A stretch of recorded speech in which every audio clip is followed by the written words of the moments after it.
दोस्तों, बिहार स्टेट मदरसा education board में बहाली से संबंधित एक बहुत ही गमनाक खबर निकलकर सामने आ रही है कि जो अपने बिहार के अंदर अल्पसंख्यक आयोग है, उन्होंने मुख्य सचिव यानी कि शिक्षा विभाग को एक लेटर लिखा है जिसमें बहाली की प्रक्रिया को रोकने के बारे में बताया गया है।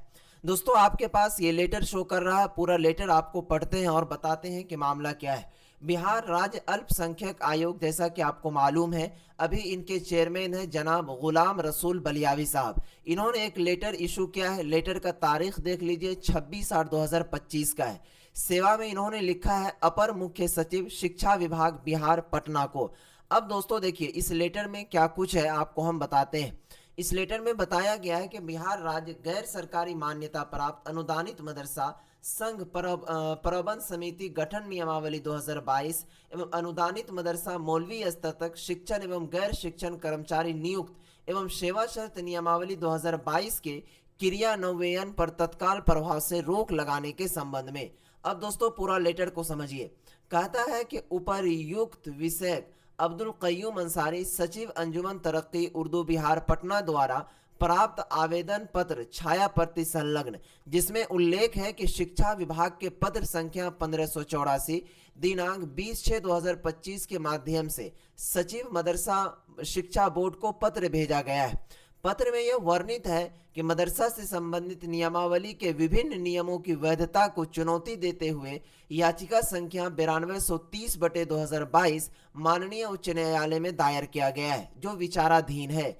शिक्षा विभाग के पत्र में यह भी उल्लेख है कि बिहार राज्य मदरसा शिक्षा बोर्ड के अधिनियम 1981 की धारा 7(2) एवं धारा 24 को याचिका संख्या 1692/1982 अंजुमन अहले हसीस दरभंगा एवं अन्य बनाम राज्य सरकार में अन्य में माननीय न्यायालय द्वारा अल्ट्रा वेरियस घोषित कर दिया गया था, जिसे मदरसा बोर्ड द्वारा माननीय उच्च न्यायालय में चुनौती दी गई थी। माननीय उच्च न्यायालय द्वारा भी खारिज कर दिया गया। ऐसी परिस्थिति में मदरसा के अधिनियम की धारा 7(2) एवं धारा 24 तथा इससे संबंधित बिहार राज्य के और गैर सरकारी मान्यता प्राप्त अनुदानित मदरसा प्रबंध समिति गठन नियमावली 2022 के नियम 4 एवं बिहार राज्य गैर सरकारी मान्यता प्राप्त अनुदानित मदरसा मौलवी स्तर तक शिक्षण और गैर शिक्षण कर्मचारी नियुक्त एवं सेवा शर्त नियमावली 2022 के नियमों अर्थात 13 भी आई। इसका मतलब ये हो गया कि 4 में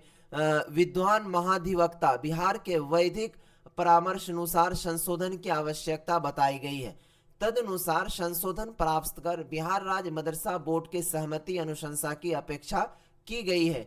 उसके बाद दोस्तों कहता है कि श्री अंसारी ने अपने आवेदन में यह भी उल्लेख किया है कि मदरसा बोर्ड की वर्तमान में प्रभावी नियमावली 395/2022 में विहित प्रावधान के अंतर्गत बिहार सरकार ने नियुक्ति के लिए PR 009852 एजुकेशन पॉलिसी 2025 से 26 के द्वारा विज्ञप्ति जारी कर बहाली की प्रक्रिया आरंभ कर दी गई है, जो सरासर गलत है, क्योंकि जब उक्त नियमावली संशोधन का प्रस्ताव सरकार के समक्ष विचाराधीन है तो नियुक्ति प्रक्रिया आरंभ करने का क्या औचित्य है।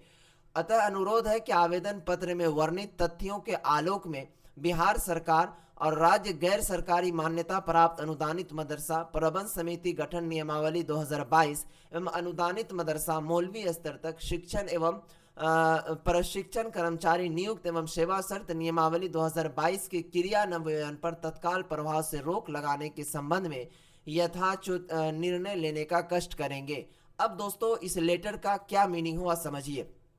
इस लेटर में बताया गया है कि अपने बिहार के अंदर जो मदरसा बोर्ड में नियमावली 2022 लागू है, इस नियमावली के थ्रू जो है मदरसा बोर्ड में बहाली होनी थी और राज्य सरकार ने इस बहाली को स्टार्ट भी कर दिया। इसके अनुसार यहाँ पर आप देख सकते हैं, ये बात बिल्कुल सही भी है, क्योंकि ये जो PR 98/52 एजुकेशन पॉलिसी जो आपको दिख रहा है, आपको हम एक सबूत के तौर पर दिखाते हैं। यहाँ पर यही ये बहाली वाली नोटिस है जो कि शिक्षा विभाग का है, देख सकते हैं, जिसमें कहा गया है कि पोर्टल के माध्यम से आवेदन लिया जाना। इस हेतु पोर्टल यहाँ देख लीजिए लाइव किया जा चुका है। इसका PR नंबर यहाँ पर आप नोट कर सकते हैं 98/52। अब इनका कहने का मतलब ये है कि बिहार राज्य मदरसा शिक्षा बोर्ड के अधिनियम 2022 में जो अभी क्या कहते हैं, इनसे पहले जो मदरसा बोर्ड के चेयरमैन थे जनाब अब्दुल क़य्यूम अंसारी साहब, इनका कुछ छाया प्रति संलग्न किया इस लेटर के साथ। इन्होंने इस क्या कहते हैं नियमावली में संशोधन करने के लिए राज्य सरकार से गुहार लगाई और भी बहुत सारे लोगों ने गुहार लगाई। तो इनका कहना यह है अल्पसंख्यक आयोग का कि जब राज्य सरकार को इसमें क्या कहते हैं संशोधन के लिए गुहार लगाई गई है तो फिर आपने बहाली को कैसे चालू कर दिया है पोर्टल के माध्यम से। ये देखिए ये पोर्टल भी लाइव है लेकिन अभी इस पे अप्लाई की प्रक्रिया स्टार्ट नहीं हुई है। उसके बाद दोस्तों इन्होंने फिर से कहा कि आपसे रिक्वेस्ट की जाती है कि आप इनमें पहले संशोधन करें उसके बाद फिर बहाली की प्रक्रिया को अंजाम दें। तो दोस्तों ये बहुत ही दुख भरी खबर होगी कि यहाँ पर जो अल्पसंख्यक आयोग है, अभी फिलहाल आगे इलेक्शन आने वाला है, अभी आचार संहिता लगने वाला है। क्या आपको लग रहा है कि इस तरीके का जो लेटर है वो बिहार सरकार के सचिव को मिले और राज्य सरकार को मिले तो वो बहाली की प्रक्रिया करवा पाएगी? हमको तो ऐसा संभव नहीं लग रहा है। इस पे तो ये होना चाहिए था कि जिस तरीके से अगर अभी बहाली लेनी थी तो वो लेने देने चाहिए था, क्योंकि दोस्तों मदरसा बोर्ड के अंदर लगभग कितने सालों से बहाली नहीं आई है जिसका अंदाज़ा आप नहीं लगा सकते हैं। अब इस लेटर के बारे में आप लोगों की क्या राय है, आप लोग क्या सोचते हैं, ज़रा सा बताइए। उनके बाद देखिए बिहार सरकार की जानिब से क्या कुछ लेटर निकलता है इसके जवाब में, क्योंकि जवाब तो ज़रूर देंगे कि उन्होंने बहाली की प्रक्रिया को चालू की है तो क्या रीज़न रहा है। तो फिर आप तक हम पहुंचाएंगे। आप चैनल को ज़रूर सब्सक्राइब करके रखिएगा ताकि आपको फ़ौरन हर चीज़ की अपडेट मिल पाए। तब तक के लिए बाय, खुदा हाफिज़, अस्सलाम वालेकुम।